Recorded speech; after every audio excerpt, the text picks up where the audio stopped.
शिविर के बाद मुख्यमंत्री सीधे जगत पिता ब्रह्म मंदिर पहुंचे, जहां उन्होंने भगवान ब्रह्मा का आशीर्वाद लिया और उसके बाद वो पवित्र पुष्कर सरोवर भी पहुंचे, जहां विधिवत रूप से उन्होंने पूजा अर्चना करते हुए दुग्ध अभिषेक भी किया और प्रदेश की खुशहाली की दुआ मांगी।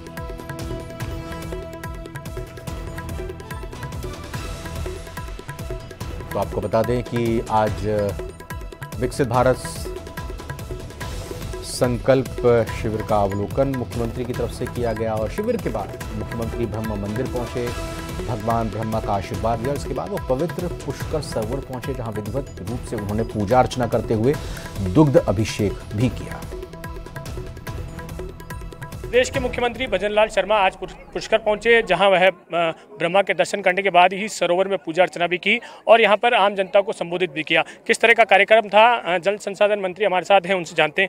आज मुख्यमंत्री अजमेर आए, काफ़ी जनता ने उनका स्वागत भी किया, किस तरह से देखते हैं? देखिए, आज बड़ा सौभाग्य का दिन है हम सब लोगों के लिए कि मुख्यमंत्री बनने के बाद प्रदेश के मुखिया आदरणीय भजनलाल जी शर्मा हमारे पुष्कर पधारे। गणाइडा के अंदर उन्होंने जो कैंप चल रहा है विकसित भारत संकल्प यात्रा का, उसका निरीक्षण भी किया, हम लोगों से संवाद भी किया। उसके बाद जगत पिता ब्रह्मा जी के दर्शन किए, परम पिता हमारे जो पवित्र सरोवर है उनके पूजा अर्चना करके उन्होंने प्रदेश की खुशहाली के लिए कामना करी। और वो पुष्कर को लेकर बहुत ही संवेदनशील है। अभी गाड़ी में जब हम आ रहे थे तो पुष्कर के विकास के लिए उन्होंने बात करी और कहा कि जो भी प्रोजेक्ट बनाइए, पैसों की कोई कमी नहीं आएगी तीर्थराज पुष्कर के विकास के लिए। तो आज हमारे लिए ऐतिहासिक दिन है कि हमारे प्रदेश के माननीय मुख्यमंत्री जी पधारे और बहुत अच्छा कार्यक्रम रहा। इन सफलता के लिए मैं हमारे कार्यकर्ता, आम लोग और प्रशासन को धन्यवाद ज्ञापित करता हूँ। कॉरिडोर बनाने की बात आपने कही थी, उसको लेकर कोई चर्चा हुई या केवल विकास को लेकर ही?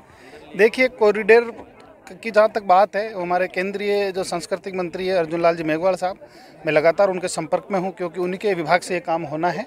माननीय प्रधानमंत्री जी भी यहाँ पधारे थे। उसके बाद पीओ से भी मेरा लगातार संवाद जारी है और निश्चित रूप से तीर्थराज पुष्कर को जल्दी हम क्रमबद्ध तरीके से विकास करेंगे। पहले भी कई बार विकास यहाँ पर हुए हैं लेकिन दिखता नहीं है, ऐसे में विकास दिखे, इसे लेकर कॉरिडोर की बहुत महत्वपूर्ण आवश्यकता है, पानी की एक बड़ी समस्या है, उन सभी विषयों को लेकर भी चर्चा। देखिए, पहले भी सरकार रही, कई बार लोगों ने 50, 55, 60 साल तक उनकी सरकार रही लेकिन कुछ नहीं कर पाई। तीर्थराज पुष्कर में जो भी विकास हुआ हमारी भाजपा के कार्यकाल में हुआ, चाहे वो रोपवे का निर्माण हो, चाहे घाटों का जीर्णोद्धार हो, चाहे बूढ़ा पुष्कर का जीर्णोद्धार हो, और अब भी जो विकास है हम ही करेंगे। गंदे पानी की समस्या बनी रहती है, आस्था का केंद्र है पुष्कर, उस बात को ध्यान में रखते हुए? लेकिन ये गंदे पानी की समस्या आदि अनादिकाल से है और इस समस्या को मिटाने के लिए हम संकल्पबद्ध हैं और इसके लिए हमने कुछ काम भी चालू किया, जल्दी वो धरातल पाएगा। तो ये थे सुरेश रावत, जिन्होंने बताया कि काफ़ी काम शुरू किए गए हैं और इसी तरह से विकास के कार्य होते रहेंगे। कैमरा पर्सन कौशल सेन के साथ अशोक सिंह, न्यूज़ 18 अजमेर। सांसद राहुल कस्वां और राजेंद्र राठौड़ के बीच लड़ाई पोस्टर वॉर में तब्दील हो गई है। चूरू जिले की तारानगर और साहवा कस्बे में राहुल कस्वां की फोटो लगी पोस्ट चर्चा का विषय बन गए हैं। पोस्टर में लिखा गया है कि मोदी जी आपसी बैर नहीं, चूरू सांसद राहुल कस्वां अब स्वीकार नहीं। इतना ही नहीं, कस्बा के फोटो के नीचे अंग्रेजी में नॉट एक्सेप्टेड भी लिखा गया है। यह पोस्टर सोशल मीडिया पर तेजी से वायरल हो रहा है, जिस पर सियासी पारा हाई हो गया है। ना ही इस बात का खुलासा हो पाया है कि किसने पोस्टर लगाए हैं, ना किसी के खिलाफ पुलिस में किसी तरह की कोई शिकायत दर्ज कराई गई है। वहीं इस पर बीजेपी जिलाध्यक्ष बसंत शर्मा से फोन पर संपर्क किया गया तो उन्होंने भी पोस्ट से अनभिज्ञता जाहिर की। आपको बता दें कि राजेंद्र राठौड़ ने भी पिछले दिनों जयचंदों पर भीतर घात का आरोप लगाया था, जबकि राजेंद्र राठौड़ के समर्थकों ने साफ तौर पर सांसद राहुल कस्वां का नाम लेकर निशाना साधा था। जोधपुर से बड़ी खबर, जहां बाड़मेर के पूर्व विधायक मेवाराम जैन की याचिका जस्टिस कुलदीप माथुर की कोर्ट ने सुनवाई से इनकार कर दिया है। मामले को अन्य बेंच में भेजने के लिए आदेश दिए हैं। तो बड़ी खबर है जोधपुर से, जहां पर बाड़मेर के पूर्व विधायक मेवाराम जैन की याचिका पर जस्टिस कुलदीप माथुर की कोर्ट ने सुनवाई करने से इनकार कर दिया और मामले को अन्य बेंच में भेजने के लिए आदेश दिए हैं। इसमें ये स्पेसिफिक कहा है कि पॉक्सो केस में यदि कोई एफआईआर दर्ज होती है तो एफआईआर रिक्वेस्ट नहीं हो सकती इन्वेस्टिगेशन स्टेज पे। एंड रक्षाबेन स्टेट ऑफ गुजरात में सुप्रीम कोर्ट ने कह दिया कि जहाँ पे हीनस क्राइम्स होते हैं वहाँ पे अगर राजीनामा कर भी लेती है पार्टी तो भी एफआईआर रिक्वेस्ट नहीं हो सकती।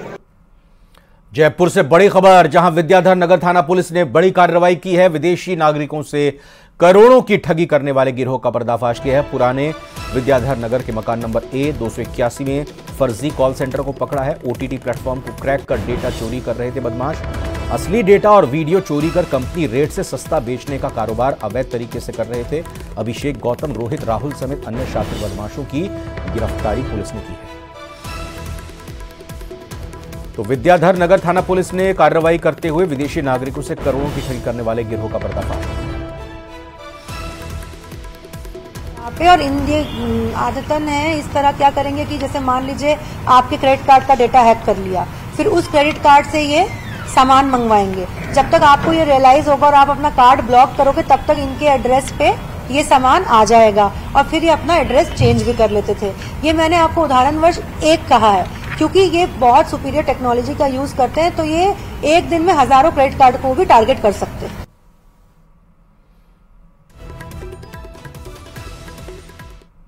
नगर थाना पुलिस ने अंतर्राष्ट्रीय साइबर ठगी से जुड़े 4 बदमाशों को गिरफ्तार करने में सफलता हासिल की है। बड़ी बात यह है कि इन आरोपियों के पास में 15 करोड़ से ज्यादा लोगों का डेटा मिला है। इसमें इंटरनेशनल क्रेडिट कार्ड और डेबिट कार्ड का डेटा ज्यादातर तौर पर मिला है, जिसको सीधे तौर पर हैक करके इंटरनेट के माध्यम से ये आरोपी अपनी आलीशान जिंदगी जी रहे थे। फिलहाल विद्याधर नगर थाना पुलिस इन चारों बदमाशों से पूछताछ कर रही है और बड़ी महत्वपूर्ण बात यह भी है कि ये चारों ही आरोपी जो हैं 10वीं और 12वीं पास बताए जा रहे हैं, लेकिन तकनीक का नॉलेज इतना भयंकर है कि करोड़ों रुपए की ठगी को हर महीने ये लोग अंजाम दे रहे थे। फिलहाल पुलिस इनसे पूछताछ कर रही है और उम्मीद है पुलिस को कि इस पूरे मामले में नेटवर्क से जुड़े और लोग भी पकड़ में आ सकेंगे। कैमरा पर्सन मान सिंह के साथ lovely Wadhwa, news 18 Jaipur. Gangster Lawrence का झूठा गुर्गा बनकर 20 करोड़ रुपए की वसूली और पैसे ना देने पर जान से मारने की धमकी के सनसनीखेज मामले पर सवाई माधोपुर पुलिस ने बड़ा खुलासा किया है। पुलिस के मुताबिक महाराज का निजी सचिव घटना का सूत्रधार निकला। मामले में पुलिस ने महंत के निजी सचिव समेत 7 आरोपियों को गिरफ्तार किया है। पुलिस ने पुलिसिंग और टेक्नोलॉजी की मदद से 1 दर्जन से ज्यादा जगहों पर दबिश दी थी। आपको बता दें कि महाकाल मंदिर के थानापति महंत बलराम महाराज को कई महीनों से लॉरेंस के गुर्गे वसूली के साथ धमकियां दे रहे थे, जिसको लेकर पुलिस मामले की जांच में जुटी हुई थी।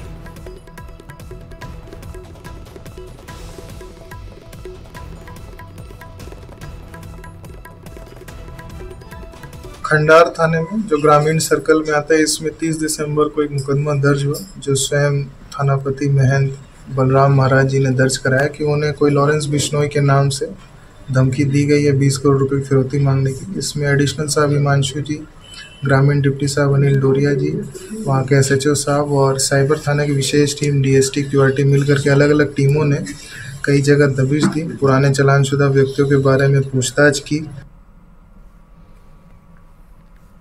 प्रतापगढ़ के छोटी सादड़ी में चोरों ने आतंक मचाया हुआ है। 12 से ज्यादा चोरों ने आधा दर्जन से ज्यादा मकानों को निशाना बनाया। चोरों ने मकानों के ताले तोड़कर लाखों रुपए की चोरी की वारदात को अंजाम दिया। चोरों ने मकानों समेत दुकानों को भी निशाना बनाया और जेवरात के साथ नकदी पर हाथ साफ किए। चोरी की घटना CCTV में कैद हो गई है। आपको बता दें कि जिस इलाके में चोरी हुई वहीं पास में ही पुलिस थाना है। फिलहाल पुलिस चोरों के खिलाफ मामला दर्ज कर जांच में जुटी हुई है।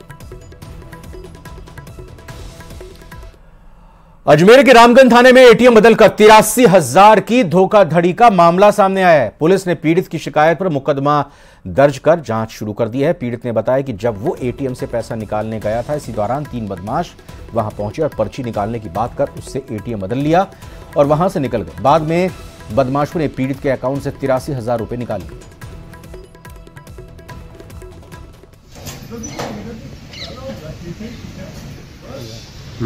और मैं पैसे निकाल भी चुका, पैसे निकाल के अंदर से बाहर भी आ जाएगा। तो उसी वक्त 3 लड़का आए, तो एक लड़का बोल रहा था, बोले इसकी स्लिप निकालो। मैंने कहा भाई मेरे को कोई स्लिप की ज़रूरत नहीं है और चलो। फिर एक दूसरा लड़का बोले यार अंकल जी हमारा वो पैसा निकलेगा, कैश अटक जाएगा, आपको क्या परेशानी है। तो मैंने ठीक है। उसके बाद मेरे को कुछ पता ही नहीं क्या हुआ क्या नहीं हुआ। उसके साथ गया अंदर, ATM निकाला और ATM उसमें डाल दिया और पिन भी डाल दिया। उसी बीच उन्होंने मेरा ATM फ्रॉड कर लिया, दूसरा ATM उसमें डाल दिया और वो वहाँ से चलते बने और मुझे पता भी पड़ गया। मैंने कहा यार ये मेरा ATM नहीं है, नाम दूसरा था उसमें, कोई रंजित नाम का। टोंक में संत की हत्या के मामले में पुलिस ने बड़ी कार्रवाई करते हुए 2 आरोपियों को गिरफ्तार किया है। एसपी राजऋषि राज वर्मा ने खुलासा करते हुए कहा कि दोनों आरोपी चोरी के इरादे से मंदिर में घुसे थे। संत के जाग जाने से आरोपियों ने फावड़े से सिर पर वार कर हत्या कर दी थी। पुलिस ने हत्या का खुलासा करने के लिए पुलिस टीमों का गठन किया। 100 से ज्यादा संदिग्धों से पूछताछ की गई थी। तो कुछ लोगों का एफएसएल गांधीनगर गुजरात में पॉलीग्राफी टेस्ट भी करवाया गया। मामले में 3 और आरोपियों की तलाश जारी है।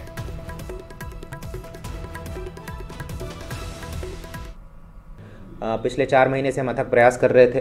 काफ़ी 100 से ऊपर लोगों से हमने पूछताछ की। अपना मुखबिर जो हमारा तंत्र है उसको एक्टिवेट किया। काफ़ी टेक्निकल एनालिसिस किया।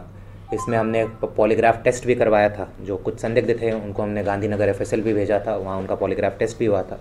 जो पहला जो घटना का जो पूरा मास्टरमाइंड था जिसने पूरी प्लानिंग की थी वो बालू मोगिया है, जो कि डिग्गी का ही रहने वाला है।